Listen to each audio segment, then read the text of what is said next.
Hello, and welcome back to History's Dark Lullabies. Tonight, we are not venturing into haunted forests or cursed castles.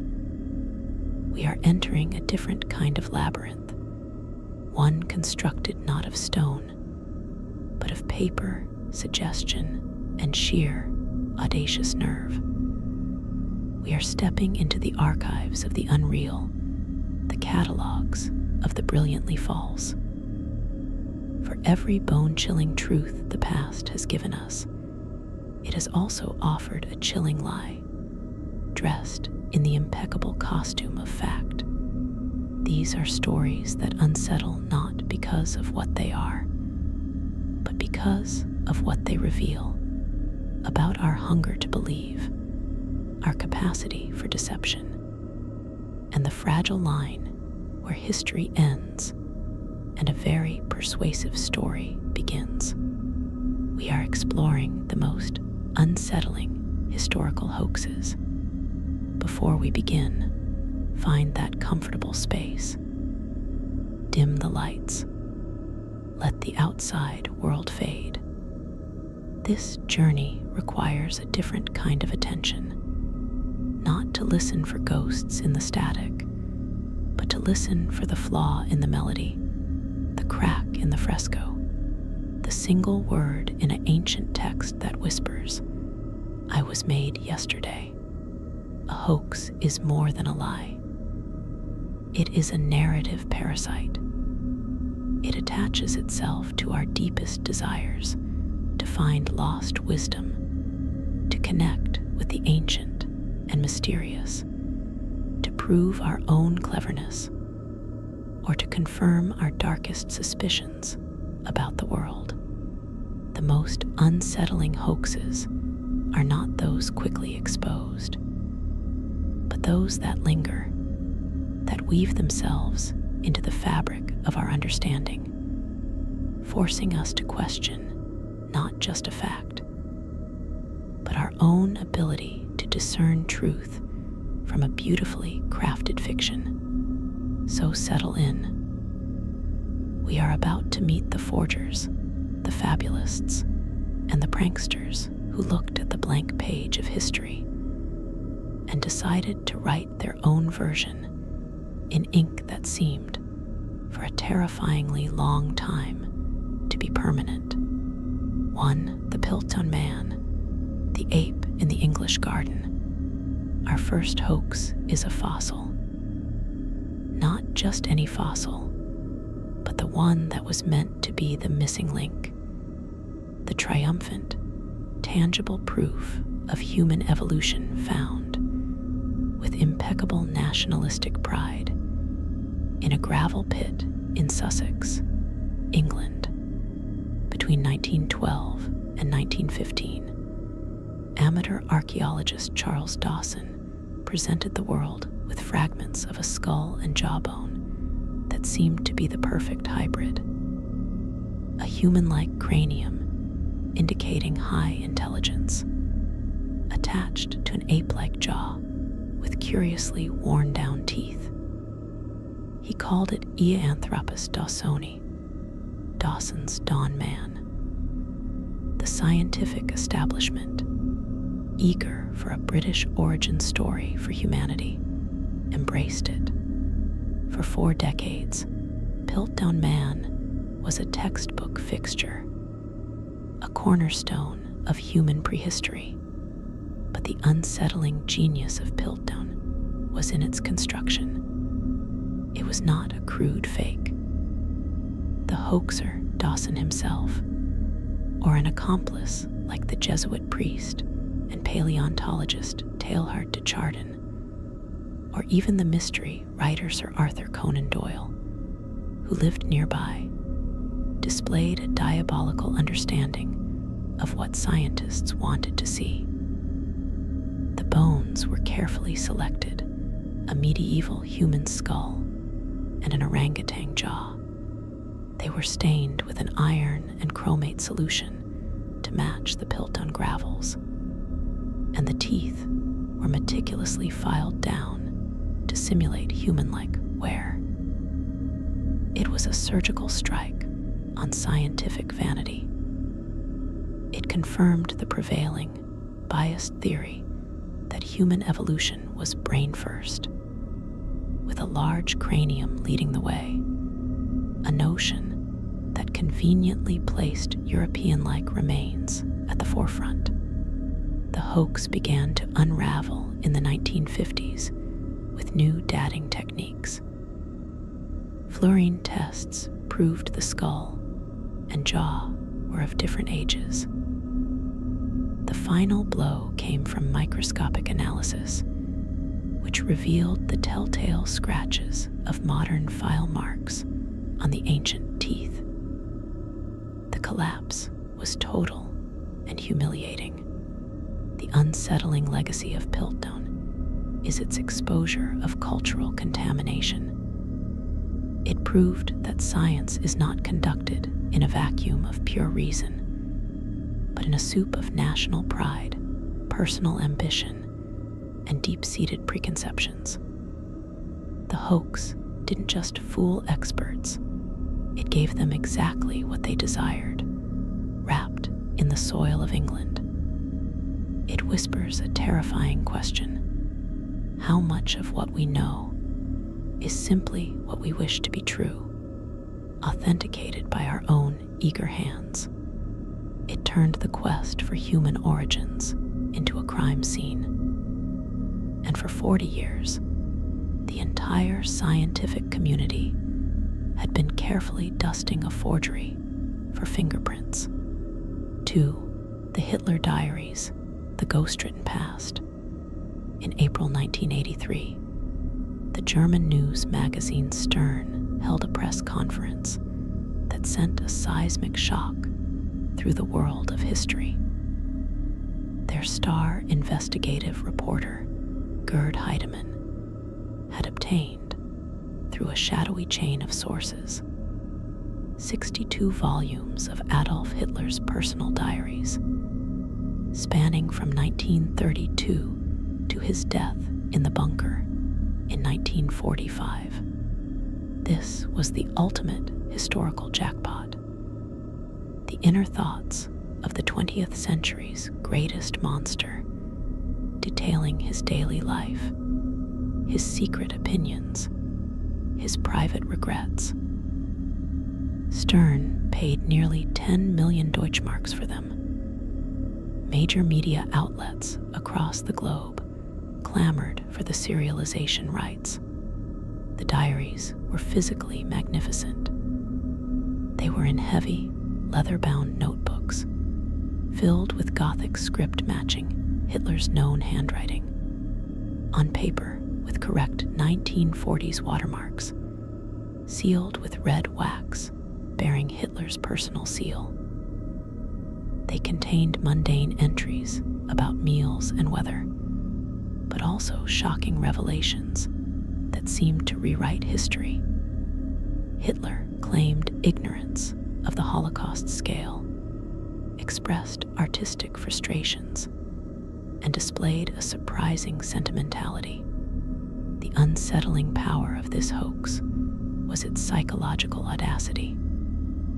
The forger, a small-time Stuttgart conman named Konrad Kujau, understood that the desire to get inside Hitler's head was an almost pathological obsession. He didn't just forge documents, he forged a personality. He fed the world's hunger for a human Hitler, a monster with a diary, with grocery lists and headaches. He exploited the media's lust for a scoop, so profound it blinded them. Experts were consulted, but their doubts were brushed aside in the frenzy. The collapse was swift and farcical. Once the diaries were physically examined by rigorous forensic experts, the truth evaporated. The binding glue was modern. The thread contained polyester, invented after the war. The handwriting, while superficially similar, was a slavish copy that missed Hitler's unique fluidity. But the most damning evidence was historical. An entry described the crash of a plane that hadn't happened yet, and the diaries referenced events in a sequence that real documents proved impossible. The hoax's unsettling residue is the realization of how history is commodified. The Hitler diaries were a product manufactured to meet a market demand for Nazi sensationalism. They revealed that the media, historians, and the public could be so hungry for a certain kind of narrative, a secret, intimate, explanatory narrative, that they would willingly suspend their critical faculties to consume it. It was a con that worked because the world was desperate to buy what Cujo was selling. Not just paper and ink, but a shortcut to understanding the incomprehensible. 3. The protocols of the elders of Zion, the blueprint of a conspiracy. We now move from a hoax that fooled scientists and journalists to one that poisoned the world. The protocols of the learned elders of Zion is not unsettling for its craftsmanship. It is poorly written, plagiarized, and logically incoherent, but for its unimaginable, metastasizing endurance, fabricated by the Russian secret police, the Okhrana. In the early 1900s, it purports to be the minutes of a secret meeting of Jewish leaders plotting to enslave the world through control of finance, media, and politics. It is a cut-and-paste job, largely plagiarized from a French political satire that had nothing to do with Jews. The genius of the protocols and the source of its profound horror is its diabolical flexibility. It is not a single lie, but a hollow framework, a conspiracy theory kit. Its vague, apocalyptic language can be adapted to fit any era, any grievance. It was used by the Tsarists to justify pogroms. It was a cornerstone of Nazi propaganda, cited by Hitler in Mein Kampf. It is disseminated today across the globe, from the Middle East to extremist groups in the West, endlessly reprinted and believed by millions. Its power lies in its simplicity. It offers a singular, satisfying explanation for all the world's complexities: war, economic depression, social change. All are the result of this one hidden cabal. It preys on fear and uncertainty, transforming them into a targeted, murderous hatred. The fact that it has been repeatedly, definitively, and publicly debunked, exposed as a forgery in a Swiss court in 1935, its sources traced and published, means nothing to its believers. This is the most unsettling aspect. The protocols demonstrated that a hoax, once it enters the groundwater of ideology, becomes immune to evidence. It is a zombie text, endlessly resurrecting itself to serve new eras of paranoia. This hoax unsettles because it is a weapon of mass persuasion. It shows that the most dangerous historical fiction is not the one that tricks experts for a few years, but the one that provides a durable, hateful myth for the masses. A story so virulent it outlives its creators and its debunkers, forever searching for a new host in a frightened, angry mind. It is the dark lullaby of modern anti-Semitism, a simple, evil melody that, once heard, some can never stop humming. 4. The Shakespearean forgery of William Henry Ireland, the bard's bastard child. In the late 18th century, a young man named William Henry Ireland stood before the most revered literary figure in the English-speaking world, a void. Little was known of William Shakespeare's personal life. His handwriting was a mystery, his private letters lost to time. Into this sacred vacuum, the 20-year-old Ireland, an anxious, literary-obsessed clerk, decided to pour a torrent of paper. He wasn't just forging a document, he was forging a personality for the bard. With painstaking care, using old parchment and period-appropriate ink, Ireland began to discover treasures in his father's library.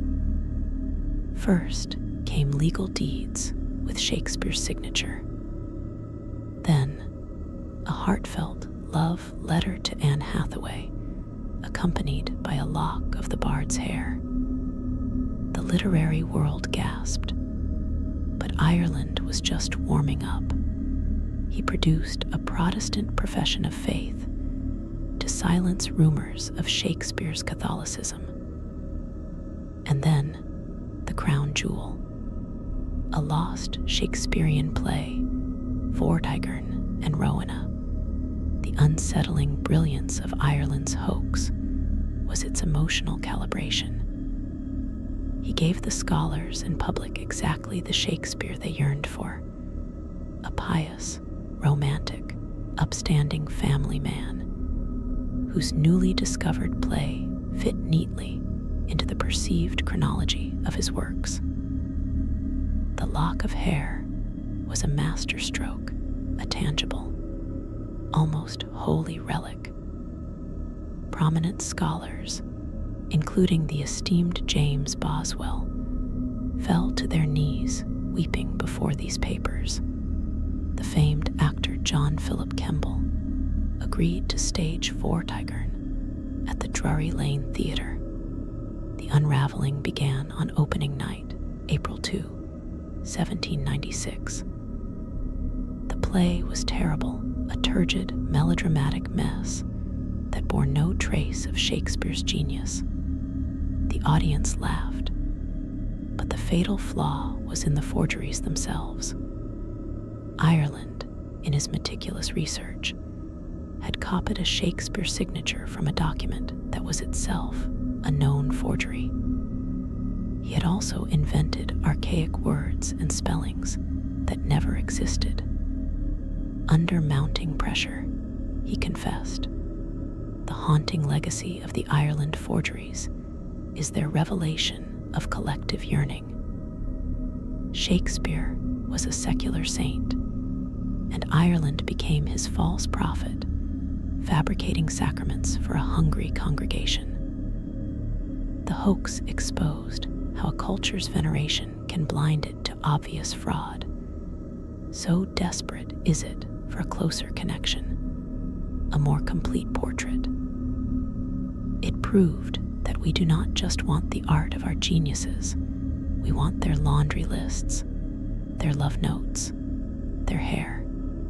In satisfying that craving, Ireland held up a mirror, and the reflection showed a world so in love with the ghost of a writer that it would happily embrace a puppet wearing his face. 5. The alien autopsy film, the cosmic con of the century, on a grainy black and white film that first surfaced in 1995. The 20th century's greatest cultural obsession found its most visceral proof. The footage purported to show a secret military autopsy of an extraterrestrial recovered from the Roswell crash of 1947. In a stark, sterile room, two figures in decontamination suits carve into a small, humanoid corpse with large, black eyes and a distended belly. It is clinical, chilling, and feels unnervingly real. The film did not emerge from a scientific journal, but from a London-based video entrepreneur named Ray Santilli. He claimed to have obtained it from a retired U.S. military cameraman. Its power was immediate and global. Here was not a blurry light in the sky, but a body on a slab. It bypassed intellectual debate and struck directly at the amygdala. It seemed to confirm every whispered conspiracy. The government had the evidence, and here leaked was the grisly truth. The unsettling mastery of the alien autopsy film was its aesthetic of authenticity. It was perfectly of its era. The film stock, the clothing, the procedure, all matched the late 1940s. The doctors moved with a convincing, workmanlike indifference. The alien itself was a masterpiece of grisly plausibility, its androgynous, fetal features tapping deep into our archetypal fears and fascinations. It was a horror movie presented as a newsreel. Experts were divided. Some film analysts saw hints of stop motion. Others declared it authentic. The public wanted to believe, and the film's murky, degraded quality became its shield. Imperfection was proof it wasn't a Hollywood effect. The confession came years later. Santilli eventually admitted the film was a reconstruction of footage he claimed had once existed, but had degraded. The alien was a puppet made of gelatin and sheep's brains, built in a flat in London. The haunting power of the hoax, however, was undimmed. It demonstrated that in the age of video, proof could be manufactured, and that the most potent lies are those that cater to our desire for a specific, shocking reality. The film wasn't just a fake, it was a cultural scar, a shared visual memory of an event that never happened.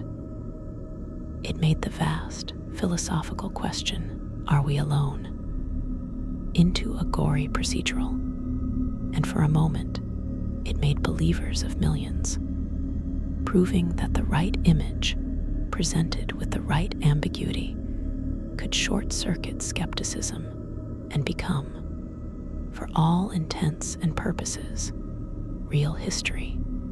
6.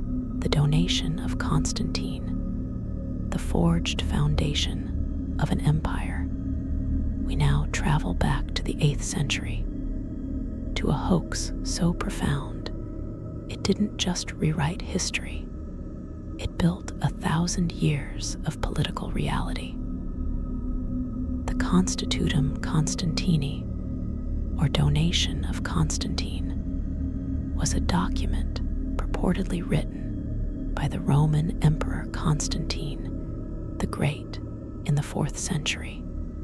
In it, Constantine, grateful to Pope Sylvester, for curing him of leprosy and converting him to Christianity, bequeaths to the Pope and his successors temporal authority over Rome, Italy, and the entire Western Roman Empire.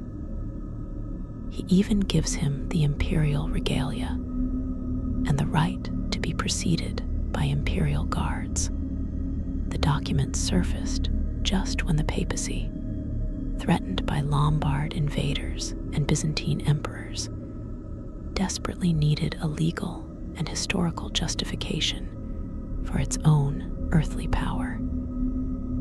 It became the bedrock of the Papal States and the theoretical basis for the Pope's authority over kings and emperors throughout the Middle Ages. Emperors were crowned by popes, citing this document. Wars were fought over its implications. The unsettling genius of this hoax was its strategic timelessness. It was a legal bomb planted in the past, set to detonate centuries later to maximum effect. The forgers, likely within the papal chancery itself, displayed a deep understanding of Roman law, imperial titulature, and Christian history, but they made subtle, anachronistic errors that would be spotted a millennium later. Using Latin terms that evolved after Constantine's time, referencing institutions that didn't exist, and displaying a conception of papal supremacy that was a product of the 8th century, not the 4th. It was the Italian humanist Lorenzo Valla who, in 1440, delivered the forensic demolition. Using philology, the study of language development, he proved the Latin was wrong for the era. He dissected the anachronisms with the cool precision of a surgeon. The donation was a fake, but here lies the deepest unsettling truth. The exposure didn't fully erase the lie. The power structures built upon the forgery were already centuries old, made of stone, armies, and faith. The hoax had done its work.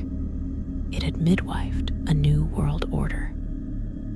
The donation of Constantine stands as the ultimate testament to the power of a well-placed historical lie. It shows that a forgery can be more potent than any truth if it arrives at the right moment, fills a crucial void of authority, and is embraced by an institution with the will and the power to make it real.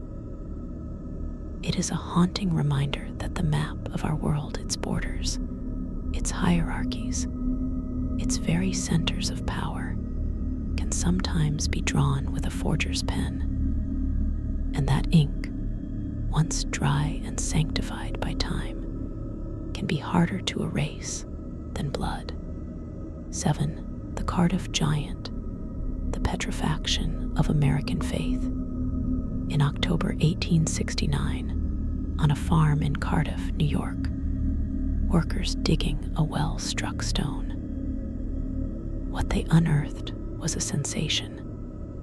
A 10-foot-tall, exquisitely detailed figure of a petrified man, his face frozen in what seemed a quiet agony.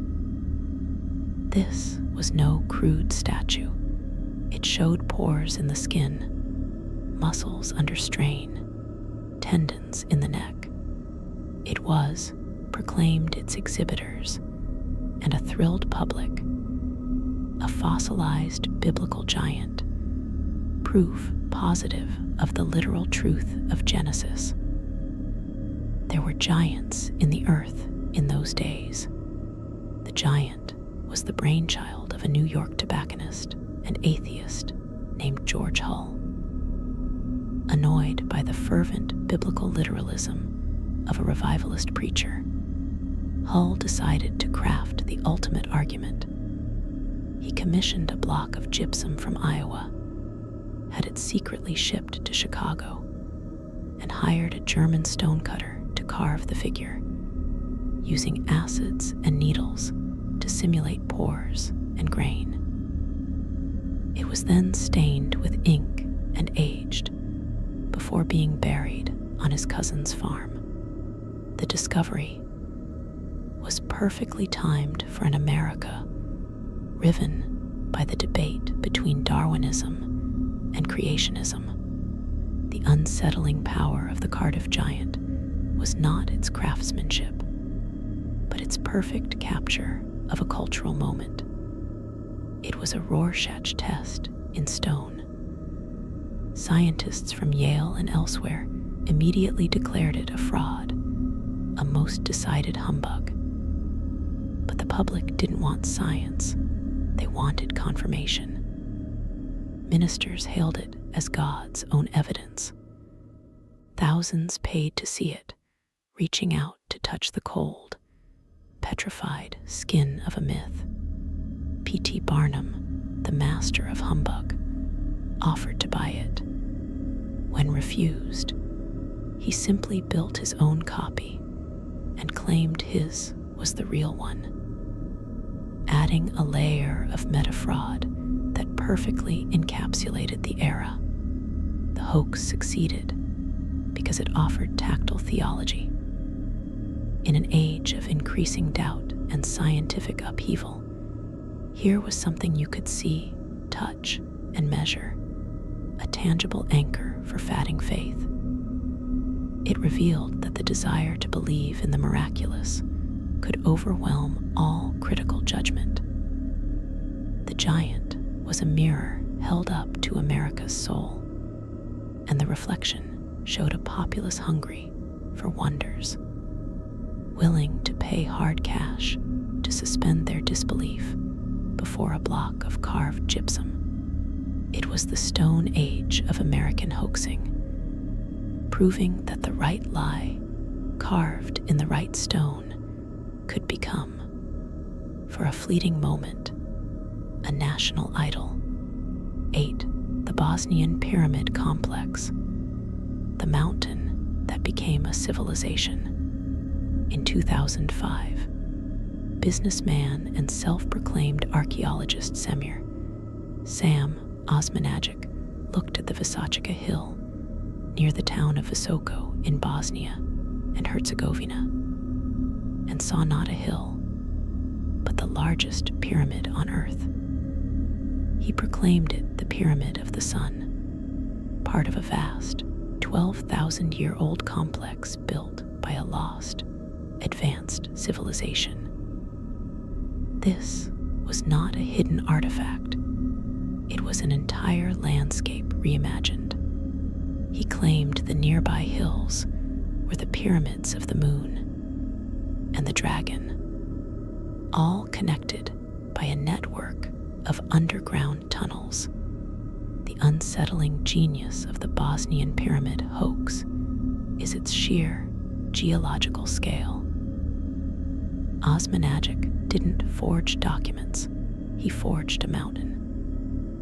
He weaponized the natural, angular geometry of certain hillsides, the presence of conglomerate rock that can fracture into flat slabs, and the universal human tendency to see patterns. He mobilized volunteers, secured government funding, and created a tourist industry.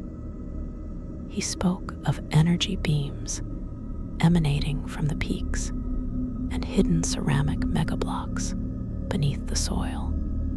The scientific community unanimously and vehemently rejected the claims. Geologists explained the hills were natural formations, common in the region. Archaeologists pointed out the complete absence of cultural artifacts, tools, or habitation evidence. But the hoax thrived because it offered a potent, intoxicating narrative, a secret, glorious history for a region scarred by the brutal, modern tragedy of the Bosnian War. It promised international attention, tourist revenue, and a sense of pride rooted not in recent pain, but in imagined ancient grandeur. This hoax is unsettling because it demonstrates the power of a persistent, attractive fiction over established, complex truth. It created a parallel archaeological reality with its own rules, its own experts, often self-appointed, and its own devoted followers. It showed how a charismatic individual, by relabeling the very topography, could forge a national identity based on a fantasy, and how that fantasy could become economically and emotionally real for thousands, despite being built on a foundation of pure geological fact. The hills remain, but they are now permanently haunted by the ghost of a civilization that never was, a phantom history clinging to the slopes, whispering a more appealing past to those who wish to hear it. 9. The Sokol Affair, the Emperor's New Jargon. In 1996, physicist Alan Sokol performed a unique and devastating kind of hoax. He didn't forge an artifact or a document. He forged intellectual discourse. He wrote a paper titled Transgressing the Boundaries towards a transformative hermeneutics of quantum gravity, and submitted it to the prestigious cultural studies journal Social Text. The paper was a glorious, impenetrable word salad, arguing that quantum gravity was a social and linguistic construct, laden with postmodern buzzwords, fawning citations of fashionable theorists, and utter scientific nonsense dressed in the most opaque academic prose. He deliberately wrote it to see if a leading North American journal of cultural studies would publish an article liberally salted with nonsense if it sounded good and flattered the editor's ideological preconceptions. It did.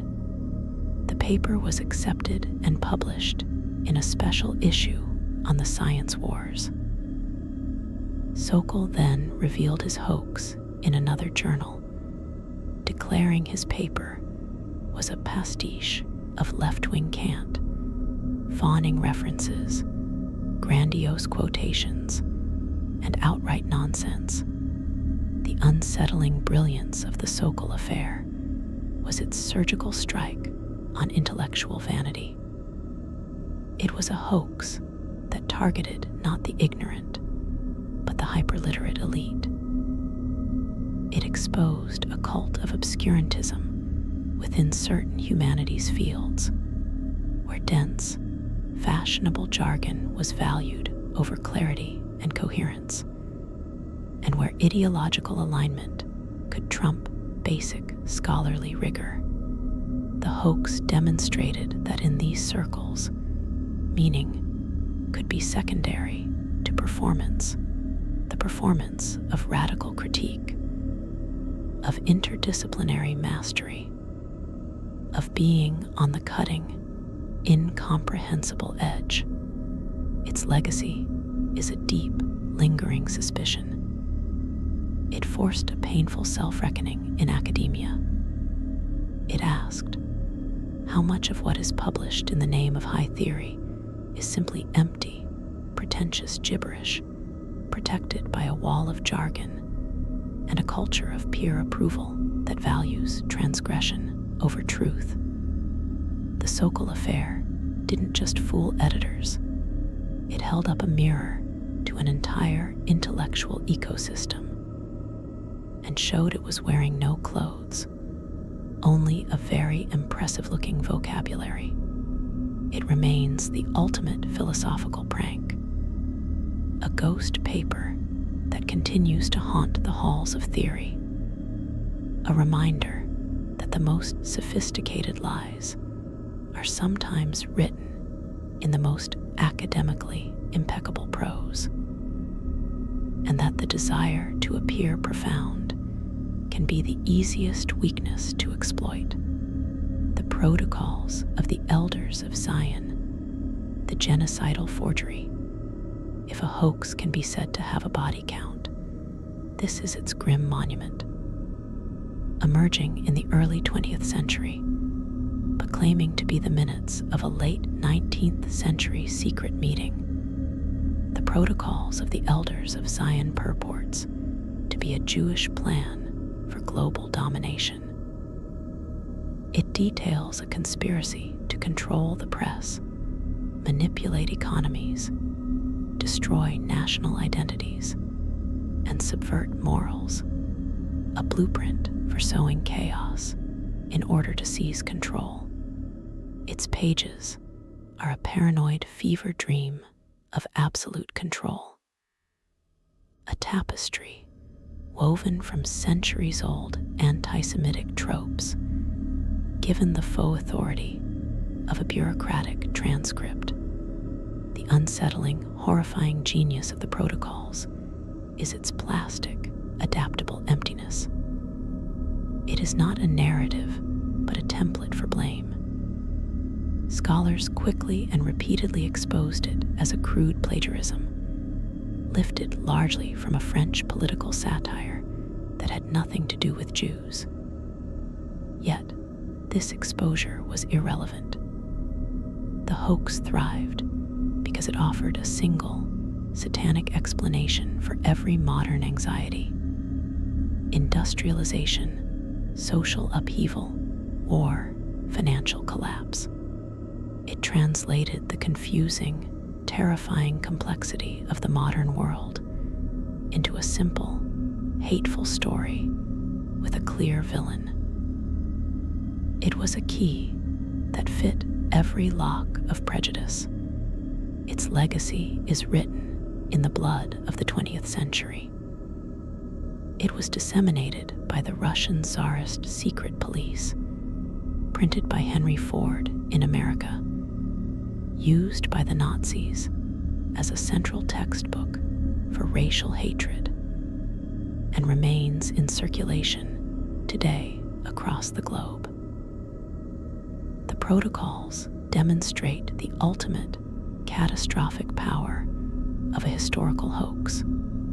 It proves that a lie, if it is vile enough and simple enough, can become immortal because it serves a primal human need: the need to convert helplessness into hatred, to transmute fear into a target.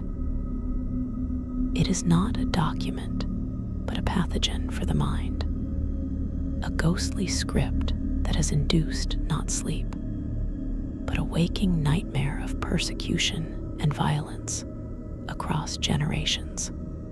It is the haunting proof that the most dangerous thing one can forge is not a king's will or a saint's relic, but a license for genocide. The Hitler Diaries, humanizing the abyss. In the spring of 1983, the German news magazine Stern announced a discovery that stunned the world: 62 volumes of Adolf Hitler's personal diaries, miraculously recovered from a plane crash in East Germany.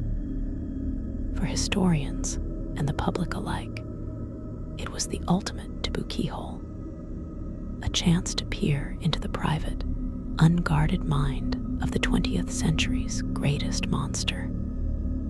What did he really think in his final days? Did he express doubt, fear, remorse?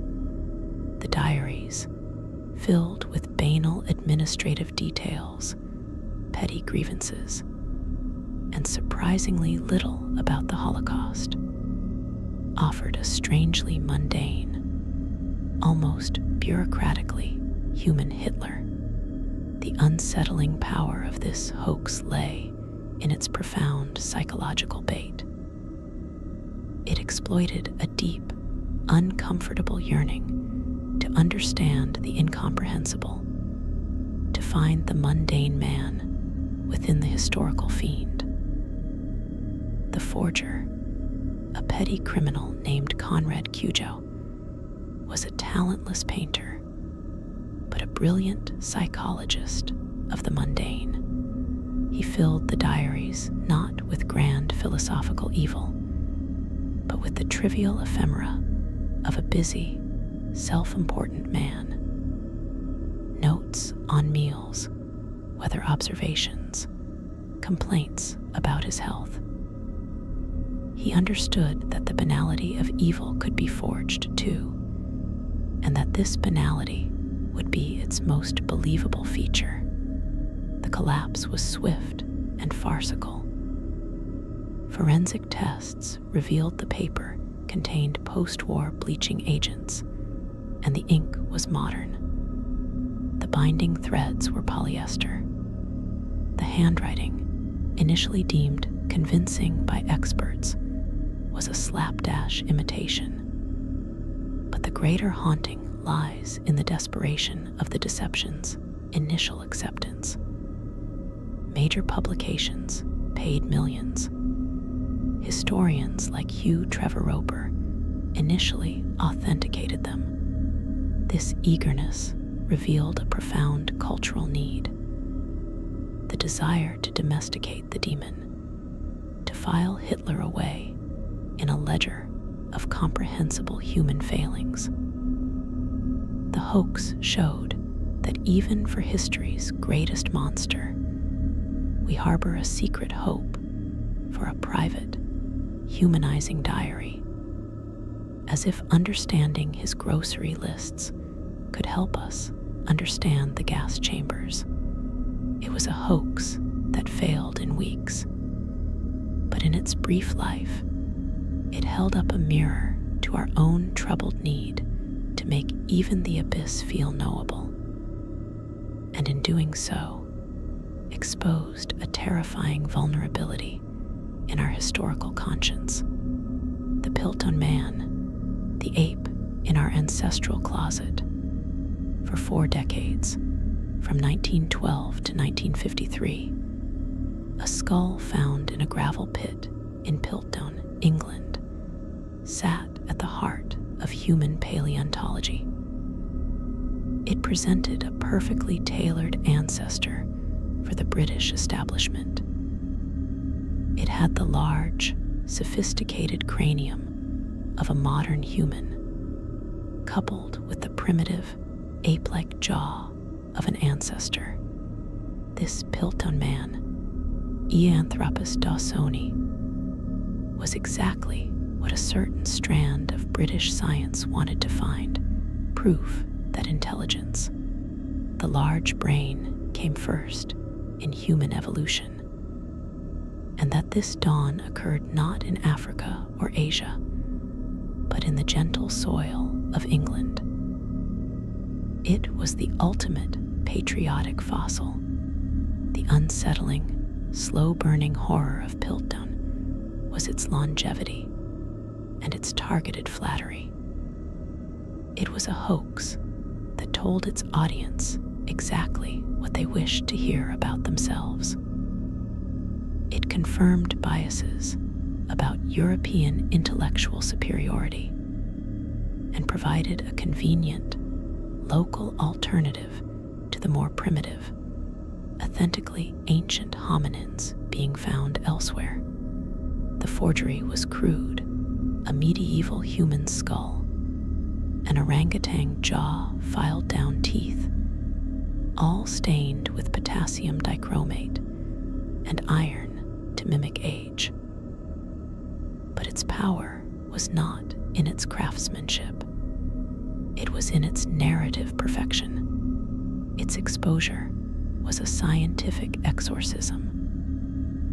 Advanced fluorine tests in 1953 proved the bones were modern, and microscopic examination revealed the file marks on the teeth. The ghost, however, had already done its work.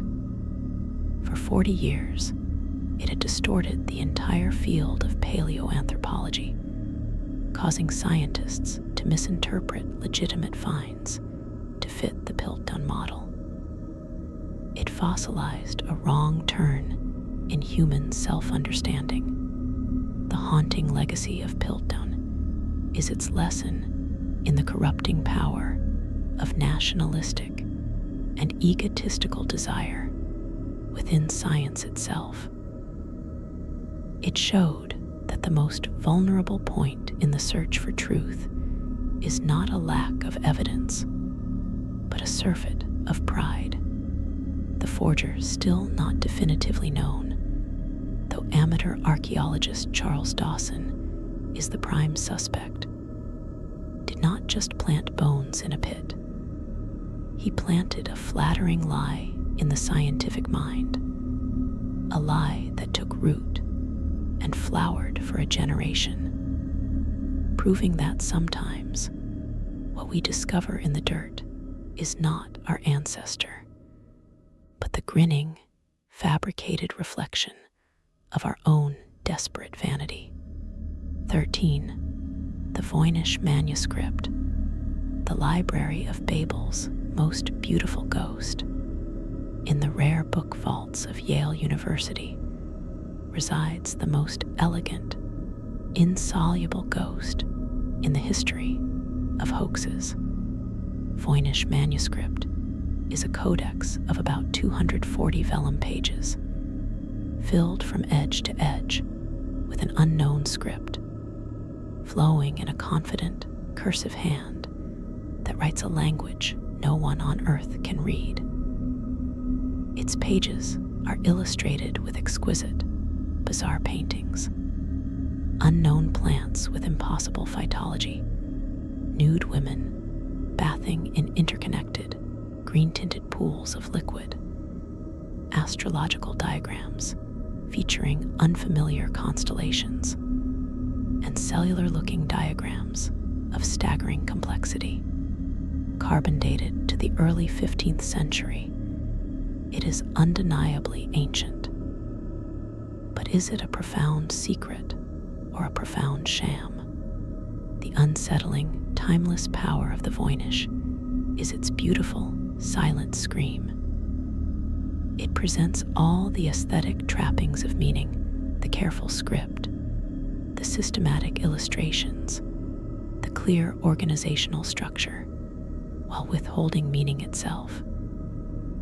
It is the ultimate locked room, and the lock has no keyhole.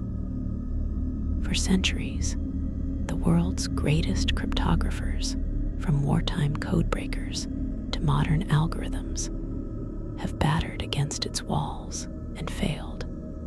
The script shows statistical patterns consistent with a real language, yet it defies all decipherment. The haunting possibility, the true core of its legend, is that it may be an elaborate, meaningless fabrication, a nicheless book created for a wealthy patron obsessed with the occult, a luxurious testament to the power of pure, aesthetically convincing nonsense. This is the most unsettling interpretation, that its entire purpose is to simulate profound knowledge, to be a cabinet of cosmic curiosities with no origin and no answer.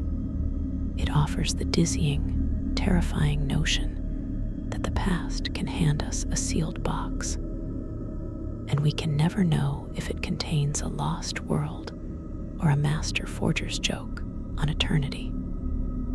The Voynich does not ask to be believed. It asks to be haunted by. It is the siren's song of the unresolved, a lullaby of infinite mystery that lulls the rational mind into a permanent, beautiful waking dream of futile, glorious inquiry. 14. The Tartaria Tablets, the birth of writing, or the birth of a fraud. In 1961, in a Neolithic grave in Romania, archaeologist Nicolae Vlasa made a discovery that threatened to overturn the cradle of civilization. Alongside 3 skeletons, he found 3 small, fired clay tablets. 2 were rectangular, 1 was disc-shaped, and upon them were inscribed symbols: a horned figure, a goat, a branch, and a series of abstract, linear marks. Vlasa proclaimed them to be the earliest known form of writing in the world, predating the Sumerian cuneiform of Mesopotamia by over 1,000 years. The implications were seismic. Perhaps writing was not born in the Fertile Crescent, but in the loam of old Europe. The unsettling genius of the Tartaria Tablets hoax, if it is one, lies in its minimalist, foundational audacity. It doesn't forge a king or a poem. It forges the very moment of human symbolic thought. The symbols are tantalizingly familiar, yet alien, simple enough to be primal, complex enough to suggest a system. They spoke to a powerful cultural and nationalistic desire to claim for the Balkans and for pre-Indo-European Old Europe a primordial cultural supremacy, to reposition a region often seen as peripheral into the very core of the human story. The controversy is a slow, cold war of academia. Skeptics point to the tablets' unique, anachronistic context, fired clay in a Neolithic culture that didn't practice pottery firing at that scale. Symbols found nowhere else in the vast Vinca culture from which they supposedly came. The excavation records were problematic. The tablets were found in a basket, separated from the bones, raising questions of stratigraphy. The haunting question that lingers is not fully resolved. Are they a breathtaking, paradigm-shattering truth, or a breathtaking, nationalist-infused forgery, planted to rewrite the deepest timeline of human ingenuity? They represent the ultimate historical seduction, the chance to hold the first of something in your hand. Whether real or fake, they have successfully injected a permanent, destabilizing doubt into the origins of writing, proving that the most potent hoaxes are those that target not an event, but a genesis. 15. The dossier's secrets and the Priory of Sion, the conspiracy that wove its own history. Most hoaxes react to an existing historical vacuum. This one created an entire phantom lineage, then seeded its own proof into the national archives of a modern republic. Beginning in the 1960s, a series of mysterious documents, the so-called dossier secrets, were discovered in the Bibliothèque Nationale de France in Paris. They purported to reveal the existence of the Priory of Sion, a secret society founded in the 11th century, tasked with guarding a terrifying secret: that the Merovingian dynasty of Frankish kings were the literal bloodline of Jesus Christ and Mary Magdalene, and that this lineage continued in secret to the present day. The dossiers listed Grand Masters of the Priory, a stunning roll call of geniuses, including Leonardo da Vinci, Isaac Newton, Victor Hugo, and Claude Debussy. The unsettling, recursive brilliance of this hoax is that it was a self-assembling historical entity. It was the creation of a French monarchist and fantasist named Pierre Plantard, with help from accomplices. But its methodology was revolutionary. Plantard didn't just write a book. He fabricated primary source documents and physically placed them in one of the world's great libraries, where they would be found as authentic archival discoveries. He created a feedback loop of evidence, a secret society proved by documents, which were authenticated by their presence in the archives, which lent credence to the society. It was a ghost that built its own haunted house, brick by forged brick. The hoax's immortality was cemented when authors like Henry Lincoln and later Dan Brown in the Da Vinci Code used these planted facts as the bedrock for world best-selling narratives. The haunting legacy of the Priory of Sion is its demonstration of how a fiction, once injected into the credible ecosystem of archives and research, can become a self-sustaining historical organism. It feeds on the human desire for hidden patterns, for a secret history more romantic and significant than the messy, documented one.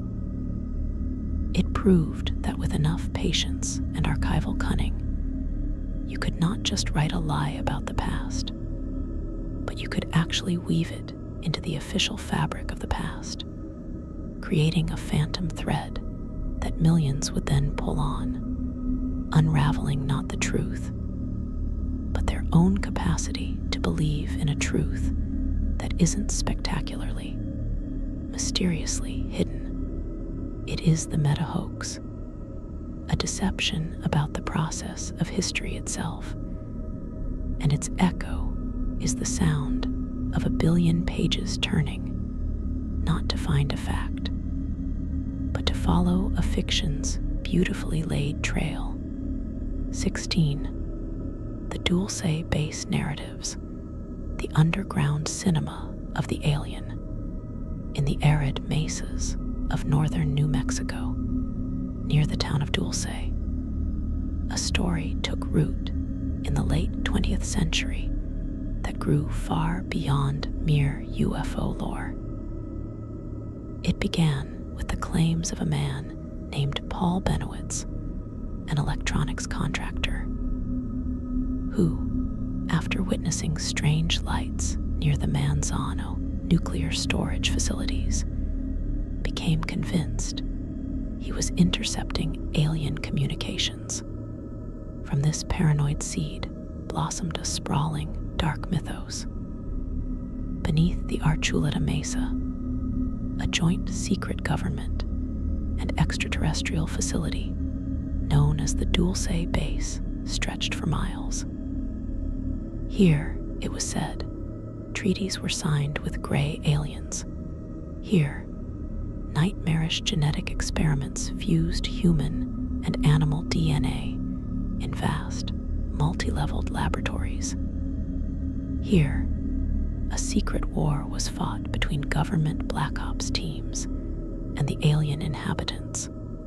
The unsettling, viral genius of the Dulce base hoax is that it is not a single lie, but a collaborative, emergent fiction, a cinema of the mind built by many auteurs. It synthesized every Cold War anxiety, government secrecy, hidden technology, nuclear fear, and the ultimate outsider threat. It provided a tangible, topographic location for the abstract terror of the unknown. It wasn't just a story, it was an infrastructure. Whistleblowers and defectors, like Thomas Edwin Casello and Agent X, provided elaborate, technical blueprints of the base's 7 levels, complete with diagrams of holding pens and descriptions of terrifying hybrid creatures. The details were gruesomely specific, borrowing the sterile aesthetics of biomedical research and the claustrophobic horror of underground bunkers. The haunting power of this narrative is its complete indifference to material proof. No geological survey, no satellite image, no declassified document could kill it, because it existed in the ecosystem of paranoid belief, where disproof is merely evidence of a deeper, more successful cover-up.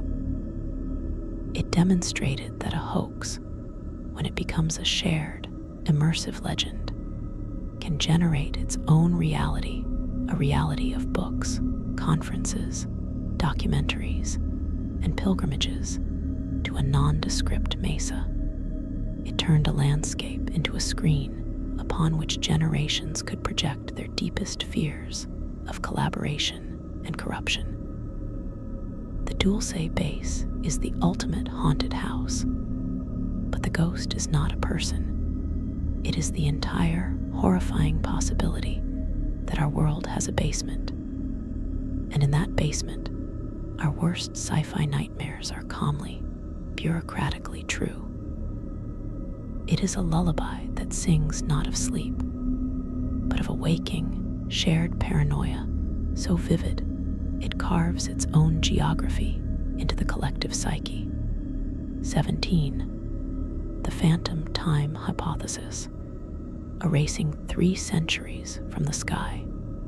All historical hoaxes add something: a document, an artifact, a lineage, a base. But what of a hoax that proposes a monstrous, breathtaking subtraction?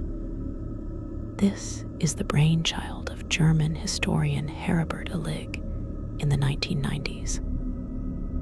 The phantom time hypothesis posits that the years 614 AD to 911 AD simply did not happen, that nearly 3 centuries of the early Middle Ages are a fiction, inserted into the calendar by a conspiracy between the Holy Roman Emperor Otto III, Pope Sylvester II, and possibly the Byzantine Emperor Constantine VII. Their motives: to place Otto's reign in the symbolic millennial year 1000 AD, and to legitimize power by fabricating a longer, more continuous history.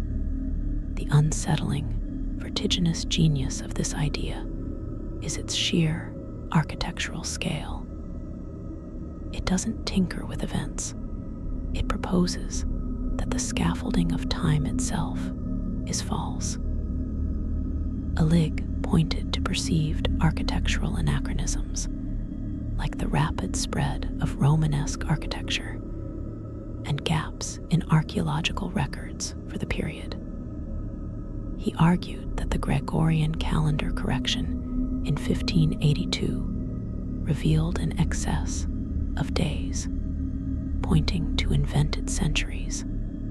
The hypothesis suggests that figures like Charlemagne are largely fictional composites, a Starking, mythologized to fill the fabricated timeline. It is, by all mainstream historical, archaeological, astronomical, and dendrochronological evidence, utterly and completely wrong. Chinese, Islamic, and Byzantine records from the missing period are extensive and independently consistent. Tree-ring data and precisely dated astronomical events, like eclipses recorded globally, align perfectly with the conventional chronology. Yet the haunting, lingering power of the phantom time hypothesis is not in its truth, it has none, but in the profound epistemological disorientation it forces upon the listener. It is the ultimate skeptic's trapdoor. To entertain it, even for a moment, is to feel the floor of history give way, to experience the terrifying freedom and profound loneliness of believing that the entire consensus narrative of human passage is a conscious fabrication. It is a hoax that targets not a fact, but the medium of facts, time itself. It is the dark lullaby of absolute historical nihilism, a whisper that the past is not just written by the victors, but that its very parchment is a forgery, and the years themselves are silent, empty rooms in a house that never was. It asks the most unsettling question of all. What if the archive is not just incomplete, but the building is a facade, and behind it lies not a different truth, but a pure, chilling, and boundless void? 18. The Beale ciphers the treasure map that is its own lock. In 1885, a pamphlet was published in Lynchburg, Virginia, telling a story that has since become the holy grail of armchair cryptographers and treasure hunters. It recounted the tale of one Thomas J. Beale, who in 1819, along with a party of adventurers, allegedly discovered a massive hoard of gold, silver, and jewels in a secret location in Colorado. Beale entrusted a locked iron box to an innkeeper named Robert Morris, containing 3 encoded ciphertexts. The pamphlet provided one of the ciphers, cipher number 2, along with the key. It was encoded using the Declaration of Independence as a cipher book, where numbers corresponded to the first letter of numbered words in the document. Decoded, it gave a vivid inventory of the treasure and named the beneficiaries. But ciphers number 1 and number 3, which described the location and the names of the treasure's owners, remained, and the key for them was lost. The pamphlet author claimed to have given up and published everything, setting the treasure loose upon the world. The unsettling, recursive genius of the Beale cipher's hoax lies in its perfect, tantalizing incompleteness. It is a machine designed to generate infinite, futile labor. It provides just enough to prove its own potential reality. Cipher number 2 works flawlessly with a famous, publicly available document. This first taste of success is the bait. It proves the ciphers are legitimate codes, not gibberish. It grants the seeker a moment of glorious, tangible decipherment, holding the described treasure in their mind's eye. But then it slams the door. Ciphers number 1 and number 3 resist all known methods.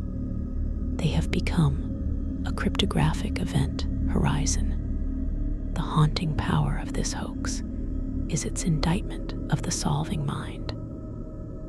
It weaponizes hope and the human tendency to believe that a solvable puzzle must have a solution, and that a solution must point to a truth.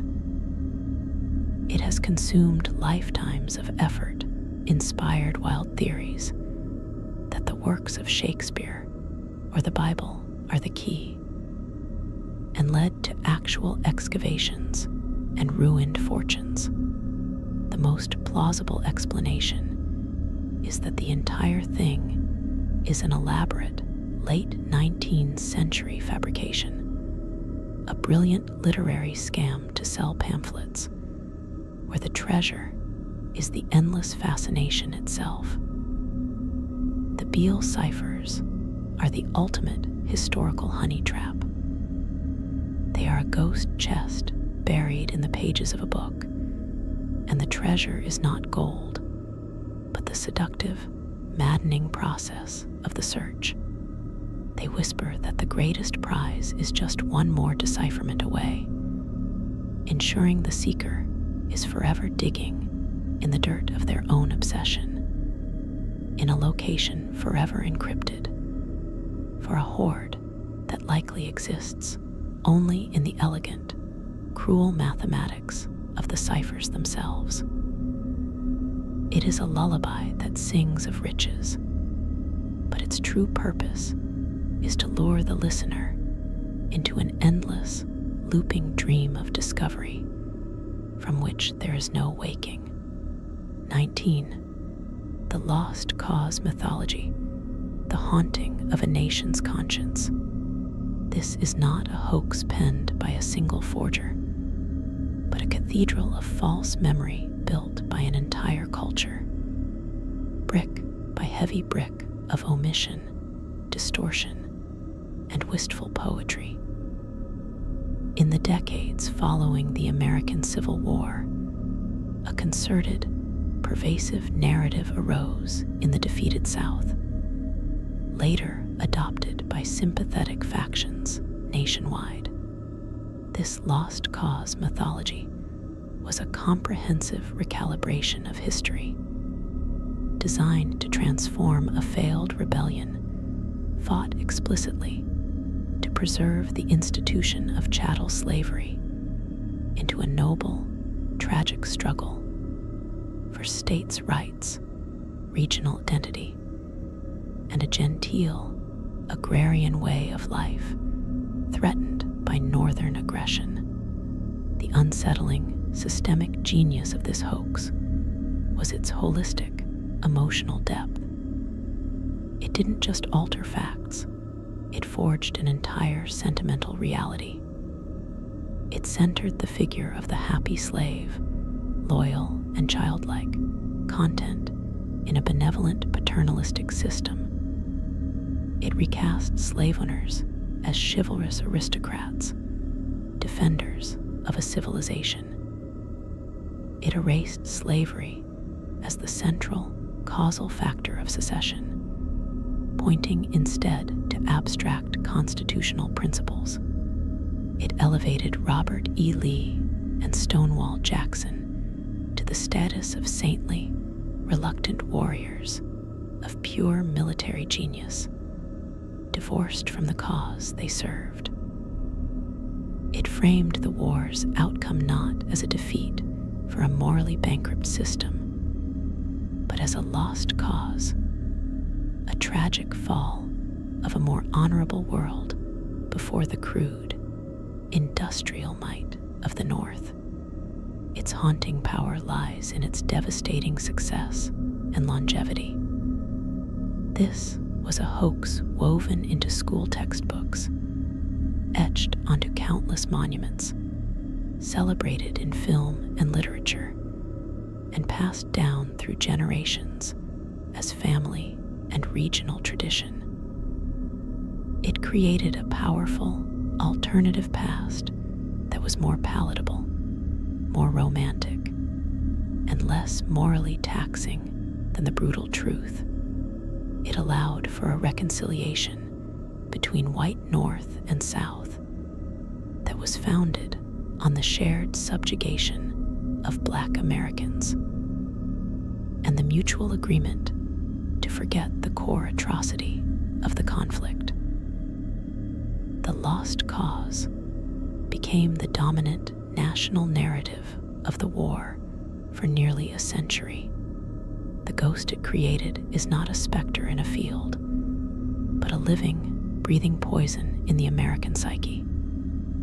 It is the ultimate historical gaslighting, a collective insistence that a nation look at a landscape of auction blocks, forced labor, and explicit declarations of racial supremacy, and see instead moonlight and magnolias. It demonstrates that the most potent and damaging hoax is not a single document, but a sustained cultural act of remembering wrongly.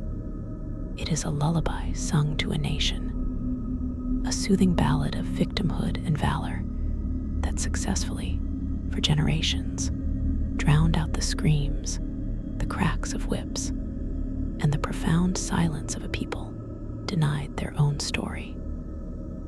Its unsettling legacy is the proof that history can be not just forged, but felt into a new, false shape, and that this shape can hold a nation in its thrall, asleep to its own sins, for 100 years and more.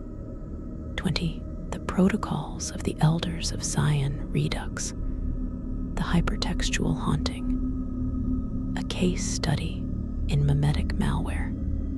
We have already met the protocols as a genocidal scripture, but to understand its true, chilling nature in the 21st century, we must examine it not as a text, but as a protocol in the digital sense, a set of instructions for reality manipulation that has achieved post-textual viral immortality. The original forgery is almost irrelevant now. It is the seed crystal for a self-assembling conspiracy universe. Its power lies in its perfect, empty architecture. It contains no specific names, no dates that cannot be updated, no technologies that cannot be swapped out. It speaks only of abstract mechanisms: control of banks, corruption of media, subversion of morals, destruction of nations. The unsettling contemporary horror of the protocols is its function as a dark API, an application programming interface for bigotry. Any modern anxiety can be plugged into its framework. The 2008 financial crash, proof of the elders' control of banks, pandemic responses, proof of their plan to subjugate populations through fear, social justice movements, proof of their deliberate destruction of social cohesion. The forgery itself is never cited. It doesn't need to be. Its logic has escaped the pages and become the default operating system for a global network of paranoia. Algorithms on social media platforms unknowingly execute its code, connecting users from anti-vaccine concerns to anti-globalist rhetoric to full-blown anti-Semitic canards in a seamless, automated flow. The hoax is no longer believed. It is performed. It is a self-updating, open-source narrative framework for making sense of a complex, frightening world by inserting a prefabricated, evil protagonist. Its haunting legacy is its demonstration that the ultimate victory of a historical lie is to cease being history and become infrastructure, to become the invisible, unquestioned logic by which new lies are effortlessly generated and disseminated long after the original forgers and their context have turned to dust. It is the ghost in the machine, but the ghost is the machine, and it is now manufacturing fresh phantoms on an industrial scale. 21. The Mandela effect as mass cultural gaslighting, the hoax of the remembered that never was. This is the most insidious and modern entry, a hoax that hijacks the very source material of personal experience, memory itself, and turns it into evidence of a conspiracy. The Mandela effect is the phenomenon where a large group of people collectively misremember a specific detail or event, often with eerie consistency. It is named for the widespread false memory of Nelson Mandela dying in prison in the 1980s, rather than in 2013. Other famous examples include the belief that the children's book series is called the Berenstain Bears. It is Berenstain. That the Monopoly man wears a monocle he does not. Or that Darth Vader says, "Luke, I am your father," he says. "No, I am your father." The unsettling metacognitive genius of the Mandela effect phenomenon, when framed as a hoax, is that the hoax is the explanation, not the memory. The core, factual reality, the correct spelling, the actual quote, is not the forgery. The forgery is the elaborate, science-fictional reason invented to explain the false memory. That these discrepancies are proof we are slipping between parallel universes, that our timeline has been altered by CERN's Large Hadron Collider, or that a powerful, shadowy group is secretly editing physical and digital reality.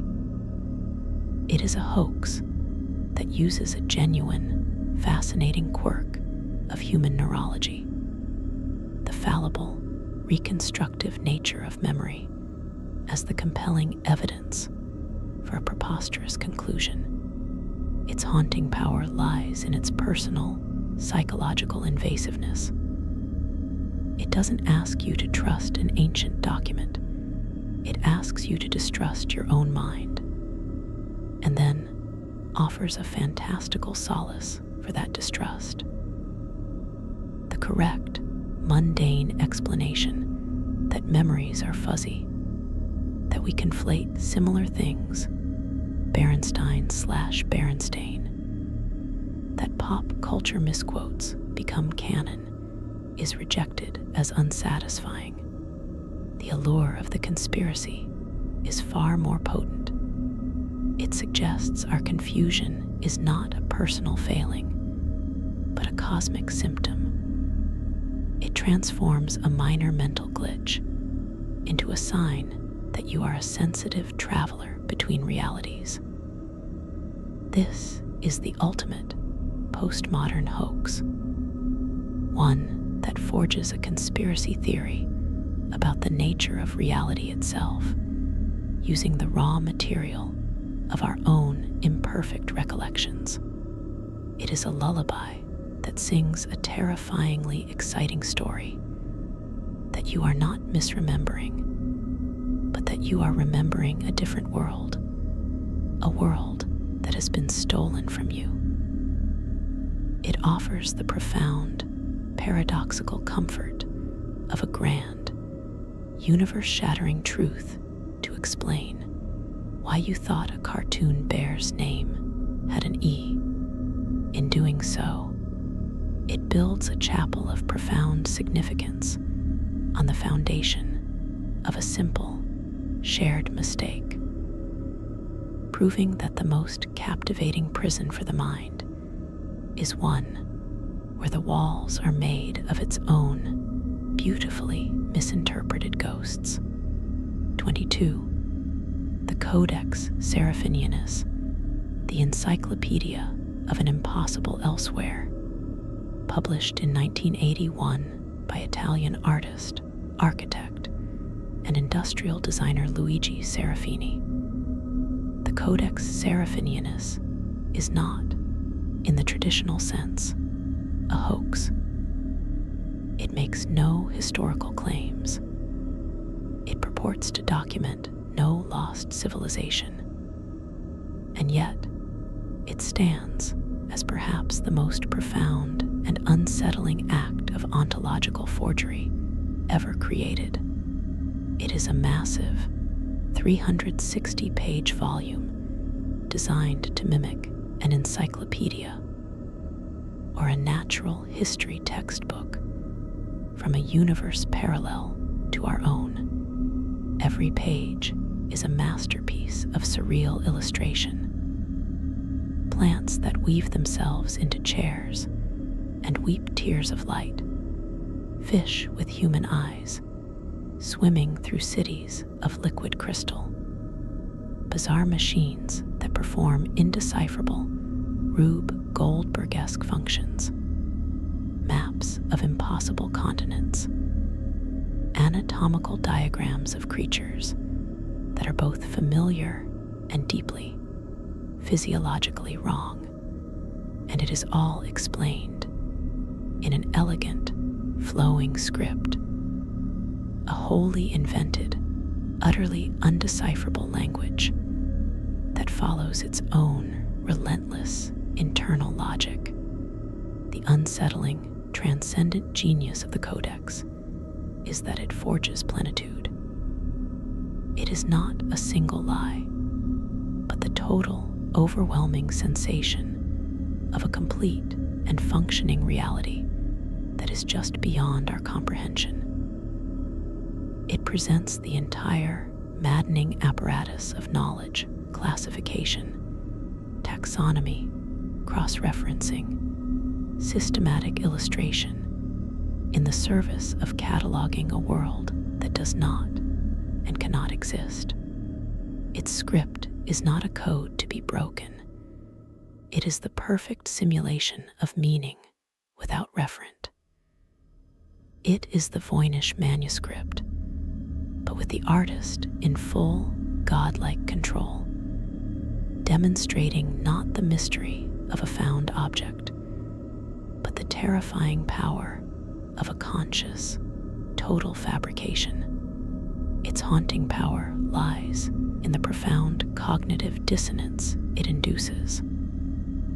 The human mind, trained to seek patterns and understanding, is presented with a system that is all pattern and no understanding.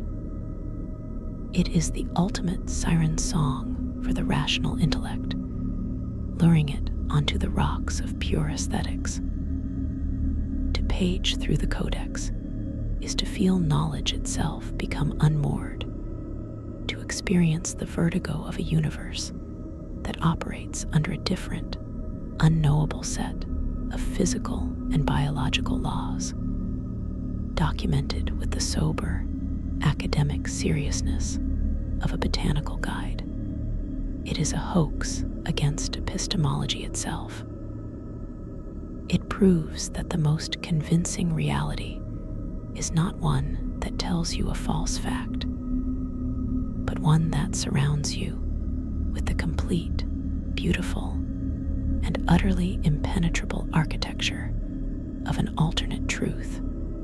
It is a lullaby sung in a language of pure syntax, a Chinese letter, Chinese letter, Chinese letter that doesn't soothe you to sleep, but dissolves the very bedrock of the waking world, leaving you adrift in the glorious, infinite sea of what if made manifest in ink and paper.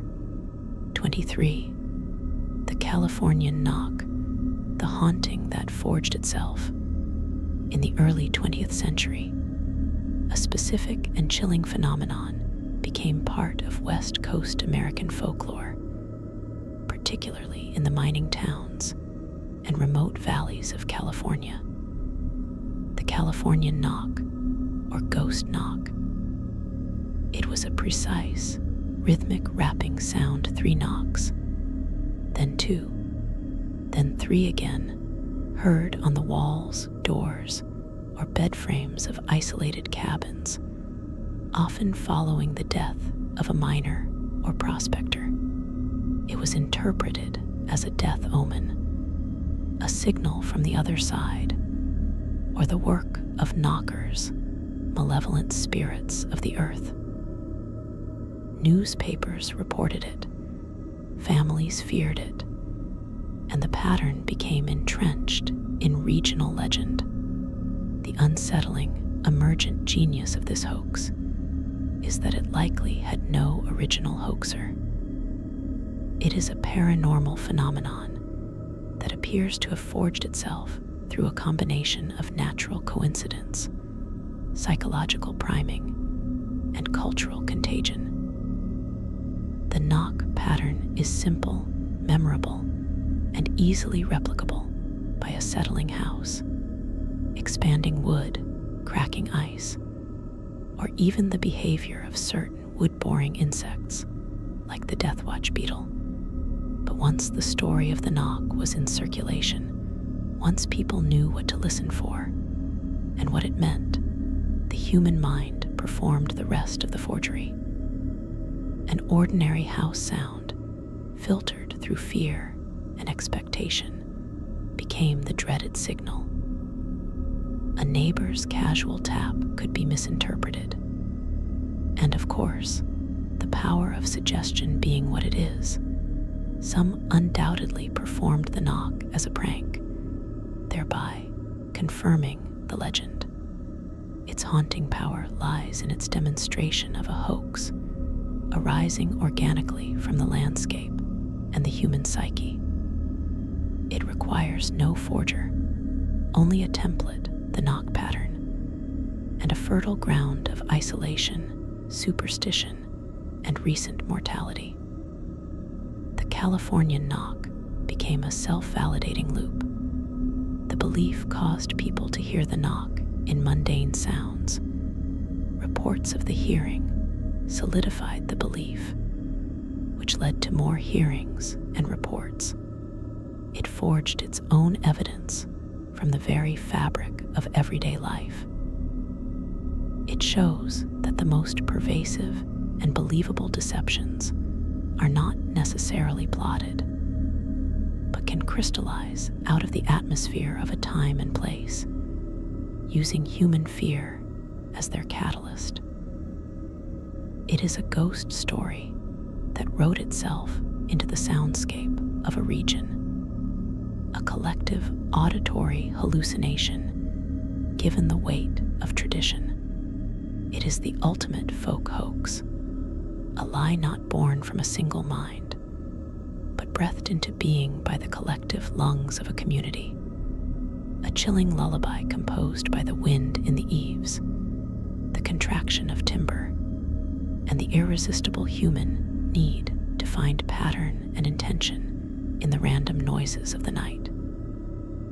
It proves that sometimes the most unsettling forgery is not of a document, but of an experience, and that we are all, at times, the unwitting accomplices in the haunting of our own homes. 24. The Hollow Earth and Agartha myths the world as a Russian doll of lies.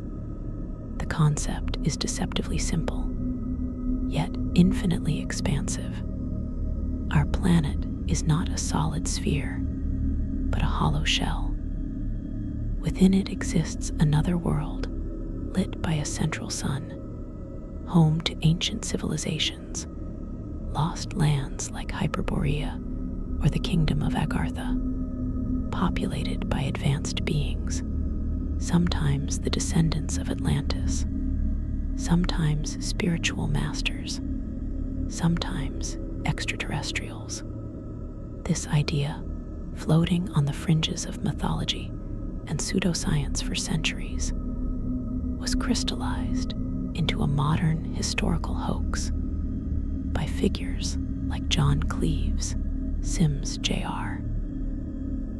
in the 19th century, who demanded Congress fund an expedition to the polar openings, and later by Nazi occultists in the Ahnenerbe, who sought the inner world as the origin of the Aryan race. The unsettling cosmic genius of the Hollow Earth hoax is its literal interiority. It forges not an event on the surface of history, but an entirely separate history beneath the surface. It takes the unknown, the unexplored poles, the planet's deep crust, and fills it with a complete, mirrored reality. It is the ultimate act of geological forgery. It answers the human dread of emptiness, of a universe that is merely rock and void, by insisting that within every unknown space there is not more mystery, but a finished, often superior, world. The evidence is always just out of reach. Anomalous compass readings at the poles, vague reports from Arctic explorers, supposed messages from Agartha's rulers channeled by mystics. It is unfalsifiable in the purest sense, because its promised land is physically inaccessible, protected by the very impossibility of its existence. Its haunting power lies in its perfect metaphor for the conspiratorial mind. The world is not what it seems. The truth is inside, hidden beneath a crust of mainstream deception. To believe in Agartha is to believe you possess a secret map to reality's basement. It transforms the entire earth into a vault, and the believer into a privileged keeper of the true, hidden blueprint. This hoax has launched expeditions, inspired religions, and fueled Nazi ideology. It demonstrates that the most potent lie is one that offers an entire alternative geography, a place for the imagination to inhabit when the known world becomes too mundane or too cruel. It is a lullaby that sings of a sanctuary within, a perfect, secret world under our feet, a comforting lie that the planet itself is a protective eggshell, and we are not on the outside, exposed, but on the inside, forever on the verge of discovering the luminous inner chamber. 25. The miracle of the sun at Fatima, the mass hallucination as divine hoax. On October 13, 1917, in a field near Fatima, Portugal, a crowd estimated at 30,000 to 100,000 people gathered, many drawn by the prophecies of 3 shepherd children who claimed to have seen apparitions of the Virgin Mary. What they witnessed, as documented by journalists and believers alike, became known as the miracle of the sun. Reports describe the sun breaking through rain clouds, transforming into a spinning, silvery disk that danced erratically in the sky, casting multicolored light, plunging toward the earth in a terrifying zigzag, then returning to its place. The ground and the soaked crowd were said to have been instantly dried. Skeptics present saw nothing unusual, but for the faithful, it was a public, apocalyptic sign from heaven, seared into collective memory.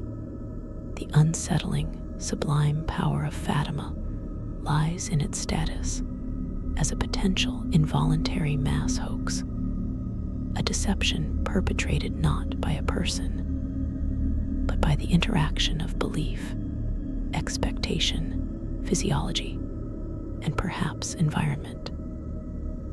There is no single forger to unmask. Explanations range from the psychological mass hysteria, staring at the sun, inducing optical effects and temporary retinal damage, to the atmospheric, a rare parhelion or sun-dog phenomenon exaggerated by expectation. But to dismiss it as merely these things is to miss its profound significance as a historical event. The miracle was a real experience for tens of thousands. Their testimonies are the historical record. Its haunting legacy is its demonstration that reality itself can be forged in the crucible of collective witness. The hoax here, if there is one, is not a lie told, but a reality co-created by a massive group of people under a specific, intense set of conditions. It shows that history can record, with perfect sincerity, an event that did not happen in the objective, physical world, but that happened irrevocably in the phenomenological and historical world. Fatima became a cornerstone of 20th century Catholic devotion, a geopolitical symbol during the Cold War, and the ultimate proof for millions. It is the pinnacle of a hoax that achieves apotheosis. It ceases to be false because its consequences are so undeniably, historically real. It is the dark lullaby of faith itself, a song so powerful it can make the sun dance in the sky for 70,000 souls, proving that the most formidable forgery is not of a document or an artifact, but of a shared, sacred moment in time, etched not on paper, but directly onto the retina of history. And so, the lights in the archive dim, one by one. We have walked its endless corridors, from the forgery of a single signature to the forgery of the sun's very path in the heavens. We have seen lies carved in stone, written in ash, encoded in memory, and whispered into the void of space itself. History's dark lullabies are not mere falsehoods. They are the songs we sing to fill the silences we cannot bear, the silence of an unknown past, of a chaotic present, of a meaningless cosmos. They are the stories we craft to make monsters knowable, to make loss noble, to make random chance into purposeful design, to make our loneliness feel like membership in a secret, chosen few. Every hoax we have encountered is a fossilized imprint of a human hunger for connection, for importance, for order, for wonder, for blame. They are the negative image of our deepest needs. The forger is merely the one who first dares to give that hunger a name, a face, a document, a geography. Remember this as you drift. The past is not a solid country. It is a landscape of facts shrouded in the ever-shifting fog of story. And in that fog, shapes move. Some are the solid forms of what truly was. Others are the magnificent, terrifying, beautiful phantoms we have built because we needed them to be there. The archive is never closed. New lullabies are being composed even now, in the hum of servers, in the echoed chambers of belief, in the quiet desperation of a culture trying to make sense of itself. The only constant is the human voice, in the dark, telling itself a story. Let the rain outside the archive wash over you now. Let the sound of the real, indifferent, beautiful world, the world of simple things, of growing moss and falling water, be your final guide away from these haunted shelves. This has been History's Dark Lullabies. Thank you for listening. Now sleep.